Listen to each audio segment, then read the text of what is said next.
مومن دنیا میں اپنے آپ کو ایک مسافر سمجھے جو برابر سفر میں ہے اور چند لمحوں کے لیے دنیا کی منزل پر اس کا پڑا ہوتا ہے۔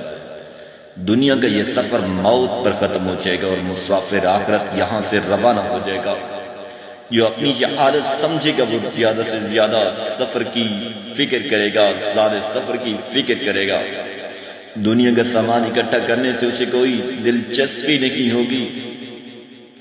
اللہ تعالیٰ ہمیں سیدھے راستے پر چلنے کی توفیق عطا فرمائے کہ اس لیے رسول اللہ صلی اللہ علیہ وآلہ وسلم نے صحابہ کرام رضی اللہ تعالیٰ عنہم کی ایک جماعت کو یہ نصیحت فرمائی تھی، دنیا سے وہ اتنا ہی حاصل کرنے کی خواہش کریں جتنا ایک سفر کرنے والا سوار اپنے ساتھ رکھتا ہے۔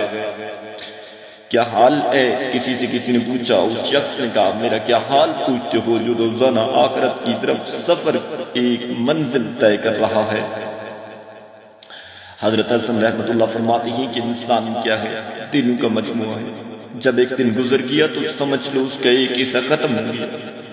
انہی کا قول ہے، ابن آدم تمہیں دو سواریاں سفر کرا رہی ہے، رات دن کے حوالے کر دیتی ہے اور دن رات کے یہاں تک کہ دونوں ایک دن تمہیں آخرت کے حوالے کر دیں گے۔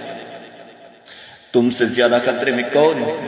کسی دانشور کا قول، دنیا سے وہ شخص کیسے خوش ہو سکتا ہے جس کا ہر دن اس کے مہینے کو ختم کر رہا ہے اور ہر مہینہ اس کے سال کو اور ہر سال اس کی عمر کو، جس کی عمر اسے فنا کی طرف دھکیل رہی ہو، جس کی زندگی اسے موت کی طرف دھکیل رہی ہو، وہ کیسے خوش ہو سکتا ہے؟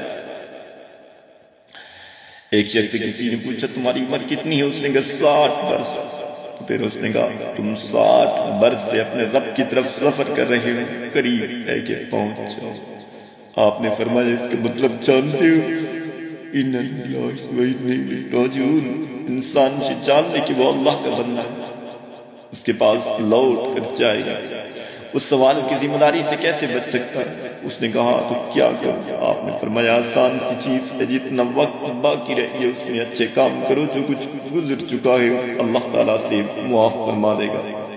اگر آپ کی برے کام کیے تو پچھلے برے کام کا بھی مواخذہ ہوگا اور نئے کام کا بھی۔